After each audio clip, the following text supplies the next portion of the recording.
안녕하세요. 말씀 묵상의 이광재 목사입니다. 저희들은 어제 하나님께서 염려하지 말라라는 그 말씀을 통해서 저희들을 위로하시는 하나님의 말씀을 들었습니다. 오늘은 하나님께서 주시는 또 다른 교훈 중에 하나인데요. 우리 자신을 볼 줄 알아야 된다라는 것이죠. 오늘 이 말씀을 통해서 또 하나님께서 저희들이 주시는 중요한 교훈, 하나님이 주시는 교훈은요, 우리가 이 세상을 개혁하고 회복하고 치유하는 놀라운 능력 있는 말씀들이기 때문에 우리가 이 말씀대로 순종했을 때 주시는 그 놀라운 복을 누릴 수 있다는 것, 그래서 저희들이 이 시간이 귀한 것 아니겠습니까? 오늘 주시는 하나님의 교훈은 무엇인지 저희들이 한번 같이 나누도록 하겠습니다. 제가 기도하고 시작하겠습니다. 하나님 감사합니다. 오늘도 저희들을 살리는 말씀, 저희들을 세우는 말씀, 저희 공동체를 회복하는 말씀을 허락해 주시려고 저희들을 다시 말씀 앞으로 부르신 줄 믿습니다. 성령님 조명하여 주셔서 하나님의 말씀을 밝히 알게 하여 주시옵소서. 감사드리며 예수님의 이름으로 기도드립니다. 아멘. 마태복음 7장 1절에서 6절 말씀을 제가 먼저 봉독해 드리도록 하겠습니다. 비판을 받지 아니하려거든 비판하지 말라. 너희가 비판하는 그 비판으로 너희가 비판을 받을 것이요 너희가 헤아리는 그 헤아림으로 너희가 헤아림을 받을 것이니라. 어찌하여 형제의 눈 속에 있는 티는 보고 내 눈 속에 있는 들보는 깨닫지 못하느냐. 보라, 내 눈 속에 들보가 있는데 어찌하여 형제에게 말하기를 나로 내 눈 속에 있는 티를 빼게 하라 하겠느냐. 외식하는 자여, 먼저 내 눈 속에 들보를 빼어라. 그 후에야 밝히 보고 형제의 눈 속에 티를 빼리라. 거룩한 것을 개에게 주지 말며 너희 진주를 대제 앞에 던지지 말라. 그들이 그것을 발로 밟고 돌이켜 너희를 찢어 상하게 할까 염려하라. 아멘. 오늘 본문 가운데요, 비판을 받지 아니하거든 비판하지 말라 이렇게 말씀하시는데요. 여기서 비판하지 말라라는 것은요, 개선되고 그 형제를 세우는, 살리는 이런 것들을 하지 말라 이런 뜻이 아니라 저희들이 비판으로 말미암아 인격이 파괴되고 삶이 파괴되는 이러한 일들을 저희들이 하면 안 된다라는 걸 말씀하시는 거예요. 그러나 끊임없이 저희들은 서로가 서로에 대해서 조언을 해줄 수 있는 것이죠.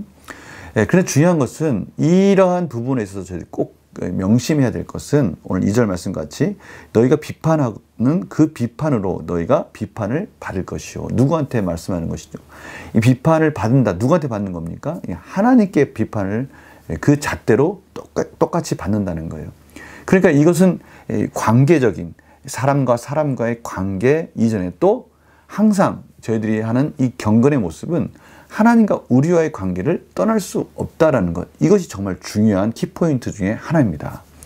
오늘 이 말씀만 명심해도 저희들이 삶 속에서 누군가를 비판한다는 것, 이것이 얼마나 조심해야 될 것인지를 저희들이 알 수 있는 것이죠. 저희들이 누군가를 비판할 때, 누군가를 어떠한 잣대를 가지고 이야기할 때 동일하게 하나님 앞에 우리가 진실되고 정직하게 우리 스스로를 먼저 볼 수 있어야 된다라는 것을 지금 가르쳐 주시고 계시는 것이죠.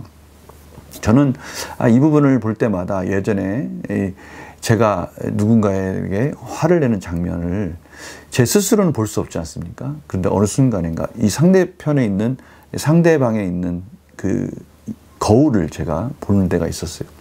그러니까 제가 스스로 누군가 저를 촬영해 주지 않는 이상은 저의 모습을 볼 수 없는데요. 제가 그 거울을 딱 보는 순간에 내가 화날 때의 모습이 저런 모습이구나 라는 것을 제가 보면서 깜짝 놀랐습니다. 제가 알 수 없는, 상상할 수 없는 그런 참으로 험악한 그런 모습을 보게 됐습니다.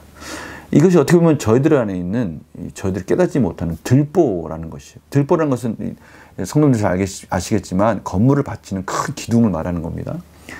그러한 큰 기둥들이 저희들 안에 있다는 거죠. 그런데 다른 사람의 티를 나무란다. 그것을 비판한다. 이러한 것은 모순이 된다는 것을 오늘 말씀하고 계시는 거예요. 그래서 3절 말씀이 이렇게 말씀하십니다. 어찌하여 형제의 눈 속에 있는 티는 보고, 잘 보이니까 저희들 티는 잘 봅니다. 그런데 내 눈 속에 있는 들보는 깨닫지 못하느냐. 우리 안에 있는 들보는 잘 보지 못한다는 거예요. 그래서 내 눈 속에 들보가 있는데 어찌하여 형제에게 말하기를 나로 내 눈 속에 있는 티를 빼게 하라, 빼라 하겠느냐. 자기 자신 안에 들보가 있으면서 티를 빼라 이렇게 말한다는 것. 오늘 이러한 모습을 외식하는 자다라고 말씀하고 계셔요. 외식하는 자여 먼저 내 눈 속에 들보를 빼어라. 그 후에야 밝히 보고 형제의 눈 속에 티를 빼리라. 외식한다라는 말 속에는 저희들이 먼저 하나님 앞에, 하나님의 거울 앞에 우리 자신을 보고 우리 자신이 어떠한 죄와 허물이 있는지를 하나님 앞에 회개하고 그 회개했을 때 우리의 연약함을 가지고 상대방의 티를 봤을 때 우리는 그것을 비판하는 자가 아니라 나와 같은 연약한 자라는 것을 알고 사랑으로 그 티를 보고 사랑으로 그 형제를 품을 수 있을 때 우리가 그럴 때야말로 진심으로 그 형제의 티를 보고 빼라고 말할 수 있는 그러한 관계가 형성될 수 있다라고 말씀하시는 것이죠. 이 외식한다는 것은요, 자신의 허물과 죄를 보지 못하는 자들을 말하는 거예요. 하나님 앞에 진실되지 못하는 자들을 말하는 거예요. 이런 자들은요, 제가 앞에 서두에서 말씀드렸지만 인격을 파괴하고요, 삶을 파괴하는 그러한 험한 말과 그런 칼과 같은 혀가 그 형제자매를 비판함으로 말미암아 살리는 것이 아니라 위험에 빠뜨릴 수가 있다는 그런 경고의 메시지인 것이죠. 저희들 이 말씀 참 중요합니다. 관계에 있어서 반드시 하나님과의 관계 속에 내 자신의 들보를 먼저 볼 줄 알아야 사랑으로 형제자매의 티를 보고 비판하는 것을 사랑에 세우는 비판으로 세우는 역할, 살리는 말로써 우리 형제자매를 인도할 수 있다라고 지금 말씀하시는 것입니다. 또한 저희들이 주의할 부분이요. 거룩한 것을 계획해 주지 말며 너희 진주를 돼지 앞에 던지지 말라. 그래서 거룩한 것은 복음을 말합니다. 하나님의 바른 말씀이죠. 이러한 복음은 들을 수 있는 자들에게 줘야 된다라는 겁니다. 오늘 개와 또 이 돼지는 유대인들에게 있어서 참으로 불결하다고 생각하는 동물들이죠. 이 말은 마땅히 그 복음을 받을 수 없는 자들에게 주었을 때 그 복음이 이 발로 밟고 돌이켜 너희를 찢어 상하게 할까? 그 복음이 훼손되고 가볍게 여겨진다면 참으로 어떻게 보면은 저희들 마음은 더 아픈 마음이 되겠죠. 주의해야 된다는 겁니다. 누군가에 대해서 회복할 수 있는 말, 또 비판하는 말을 할 때는 또 그것을 마땅히 받을 수 있는 그런 준비가 되어 있는지도 또 조심하게 살펴야 되는 것이죠. 오늘 이 부분에 대해서 저희들이 깊이 생각하면서요.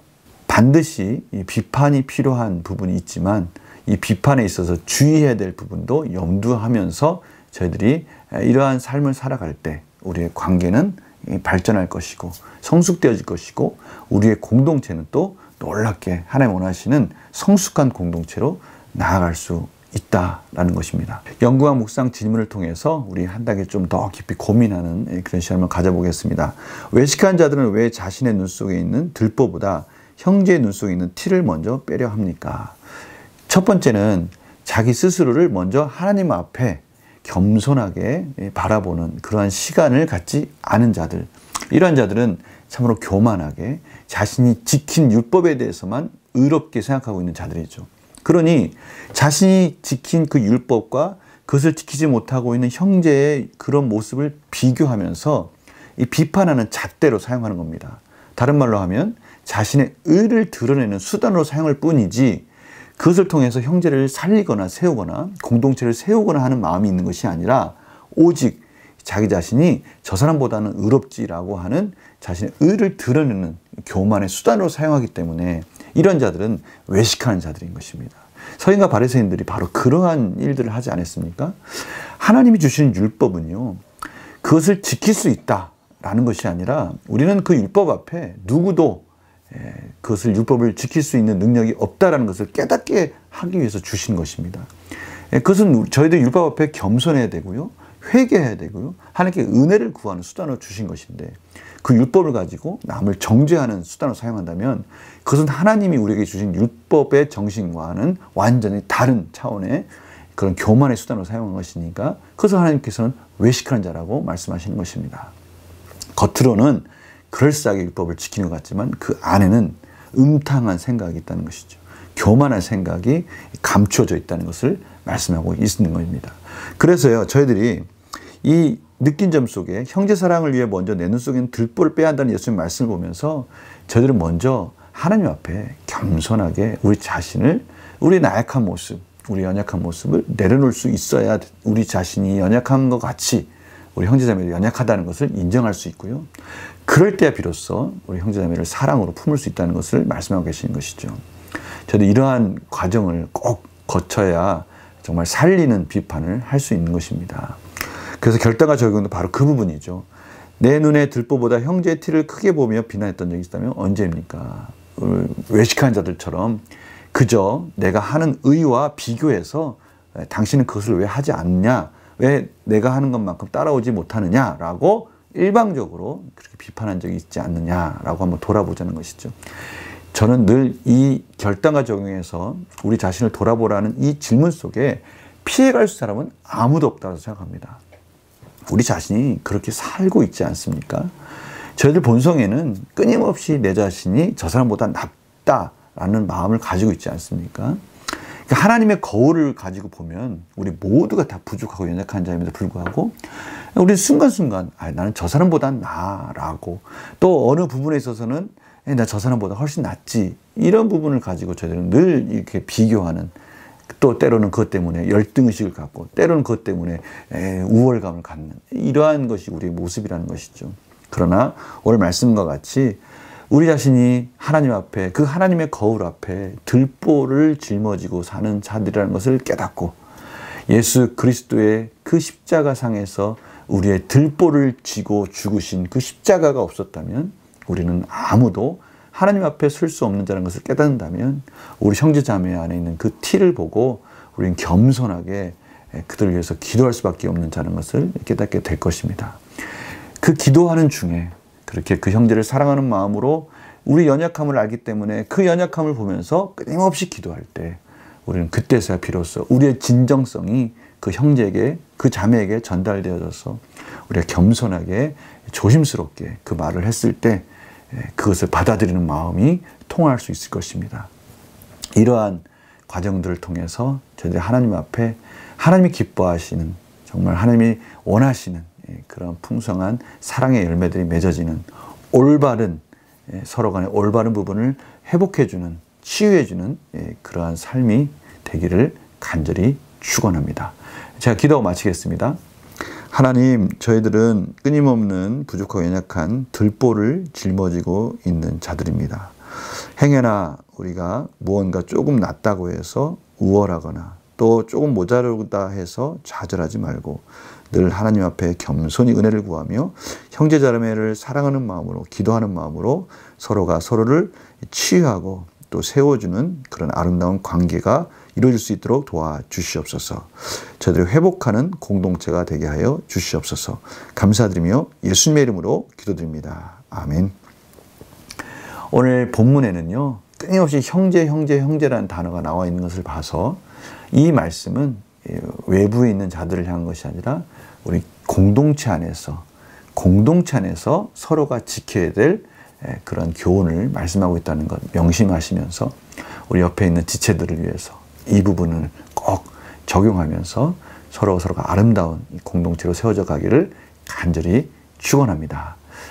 주일 말씀 제가 또 올려드리고요. 말씀 묵상은 월요일 날 뵙겠습니다. 안녕히 계세요.